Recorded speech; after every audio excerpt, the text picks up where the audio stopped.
Good day, this is Marx from the Bible in 1 year. Today we're going to look at Matthew 12 from verse 1 to 21. Jesus and his disciples were walking through a grain field on the Sabbath, and his disciples picked and ate some of the grain.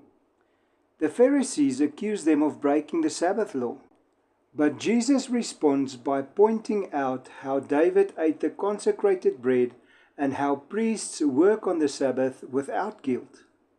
He emphasizes that God desires mercy, not just sacrifice, and declares himself Lord of the Sabbath. Then from verse 9 to 14, we see Jesus entered the synagogue and heals a man with a withered hand on the Sabbath. Again the Pharisees were outraged and angered because Jesus performed this miracle on the holy day. They began plotting against him. After this, we see that Jesus withdrew from the area, but a lot of people still followed him. Jesus did not stop healing the people, he still healed them, but he asked them to not make him known. Then Matthew referenced Isaiah's prophecy, a prophecy that describes Jesus as God's servant, a servant full of justice and gentleness, who will bring hope to all of the nations. How do we apply Matthew 12 verse 1 till 21 in our lives today? Firstly, we should prioritize mercy over legalism, just like Jesus did. We should focus on showing kindness and compassion rather than just following rules rigidly.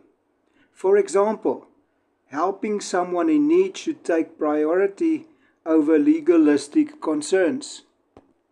We should also trust Jesus wholeheartedly. When Jesus declared himself Lord of the Sabbath, it meant that he had authority over religious practices and over our lives. We should surrender control to him and trust in his guidance. Jesus healed on the Sabbath despite opposition. We too should do what is right and good, even if others criticize us. Helping the needy, standing for justice, and showing love should always be our priority. Jesus fulfilled Isaiah's prophecy by being a humble and gentle servant. We should follow his example by being patient, forgiving, and kind to others, especially those who are struggling. The prophecy that we see in verse 21 reminds us that Jesus is the hope of all nations. No matter what we face, we can trust in him to bring justice, healing, and salvation. Thank you for listening. See you next week.